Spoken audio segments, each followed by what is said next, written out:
தூத்துக்குடிக்கு போனீங்கல்ல, தம்பி கவின் ஊர் அங்கேருந்து வெறும் 23 கிலோமீட்டராம். உடல் உபாதைகள் ஒத்து வரலையா உங்களுக்கு? என்ன காரணம் சொல்லவா? தேவேந்திரகுல சமூக வாக்குகளை பெறுவதற்காக கைபேசியில ஒரு அழைப்பு, ஆறுதல், நடிப்பு. அந்த பக்கம் முக்குளத்தூர் வாக்குகளை பெறணும். நான் வீட்டுக்கு போகலையே, ஃபோன்ல தானே பேசினேன்.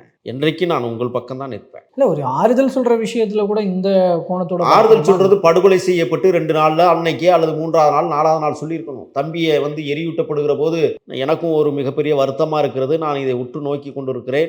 சிபிசிஐடி விசாரணைக்கு உத்தரவிட்டிருக்கிறேன். அந்த விசாரணை எப்படி போகுதுன்னு நான் கண்காணிச்சுக்கிட்டு இருக்கேன். கள்ளக்குறிச்சி மாணவி ஸ்ரீமதி மரணத்தை போல ஊத்தி மூடணும்னு நான் எதிர்பார்த்து காத்திருக்கிறேன். அப்படிங்கிறதுக்காக பேசலையா? ஃபோன் எடுத்து நம்பரை போட்டு பேசுறதுல என்ன உங்களுக்கு குறைபாடு? சரி, தூத்துக்குடி போய் உட்காந்துக்கிட்டு அதை பேசணுமா? இல்ல அவரோட சுச்சுவேஷன்ஸ் என்ன, நிகழ்ச்சி நிரல்கள் என்ன, இதெல்லாம் தெரியாம நம்ம பாட்டுக்கு பொத்தாம் பொதுவா பேசக்கூடாதுல்ல. நான் முதவே சொல்லிட்டேன், பொத்தானை அழுத்தி பேசுறது 2 நிமிஷம். இன்னைக்கு எவ்வளோ நேரம்? ஒரு அரை முக்கால் மணி நேரம் பேசியிருப்பாரா?